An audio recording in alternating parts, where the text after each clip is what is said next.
Hi CC Kids, this is Cycle 3, Week 21. We're going to start with English because this is the third week we're doing the same sentence. We talked about sentence parts, clause. Week 19 is clause.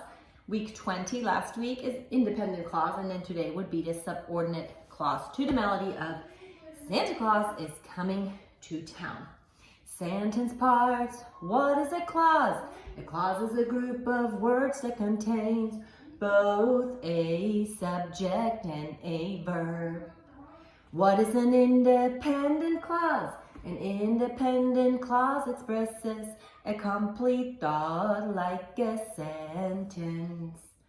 A subordinate clause, also known as a dependent clause, does not express a complete thought and cannot stand alone. Hey, that was it for English. Let's go on to math. Math is a little wordy this week.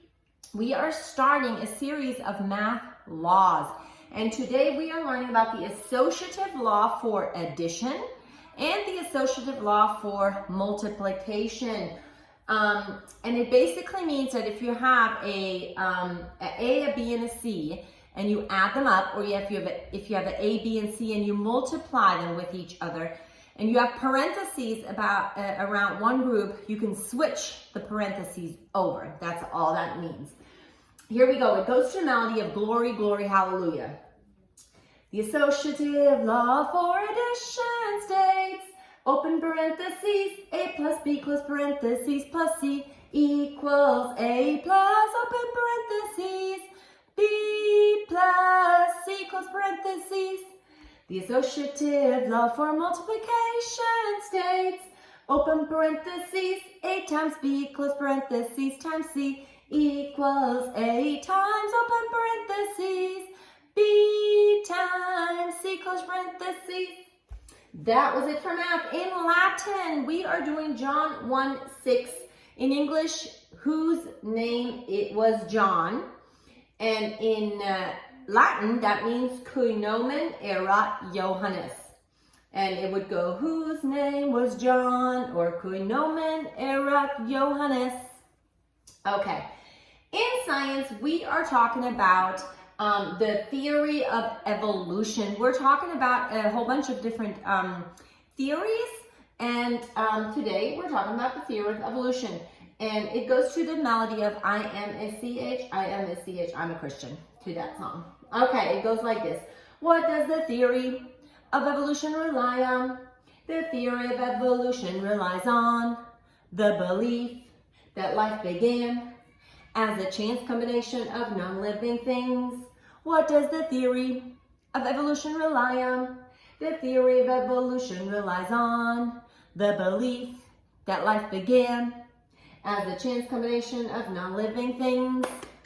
Okay, in geography, we are learning Native American regions. We have, let's see, 1, 2, 3, 4, 5, 6, 7 of them. A lot of them are over towards the West Coast, because from the Mississippi to the west, to the east, we have the eastern woodlands. So imagine the Mississippi River, everything east of it is called the eastern woodlands. Then we have down by Texas and into New Mexico, we have the Southwest Territory. In the middle, most of the mid USA is called the Great Plains or Plains. And we have the Plateau, the Northwest Coast, California, and the Great Basin all over on the West Coast. And this goes to the melody of Colors of the Wind from Pocahontas. It goes like this. Native American regions, eastern woodlands are in the east, Southwest Territories, Plains and Plateau, Northwest Coast, California, Great Basin. Okay, in history, we are talking about U.S. astronauts. And in the beginning, we are repeating the time in 1969, and we're just giving a 6. One hand is a 5 and a 1, and then we're making it a 4. In 1969, and it says U.S., our sign for U.S., astronauts. We're going to shoot a rocket up in the sky. Astronauts. Neil Armstrong. So we're going to give an A for Neil Armstrong. And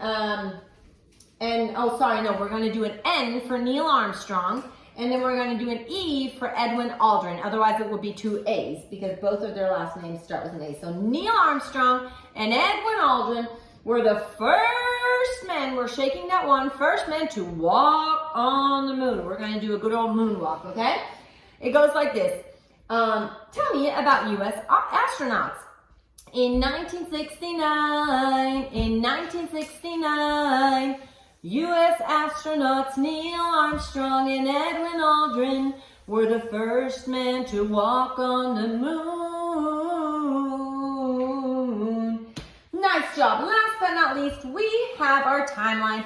We are starting with World War II and President Franklin D. Roosevelt. Give me an R for that. Stalin, so we're going to give an S. Stalin of the USSR and the Katyn Massacre. We're going to do a K for Katyn Massacre. The United Nations formed. We're going to make a ring. The United Nations formed. The Cold War. And we have Gandhi, which is, we're going to use a G. Gandhi and India's independence. Jewish state established. We're going to give ourselves some beers for the Jews. Jewish state established. And last but not least, we have Mao, and do an M. Mao and communist victory in China. Okay. It goes like this. World War II and President Franklin D. Roosevelt. Stalin of the USSR and the Katyn Massacre. The United Nations formed. The Cold War. Gandhi and India's independence. Jewish state established. Mao and communist victory in China. That was it for week 21. I hope you have fun learning, and I'll see you next week. Bye.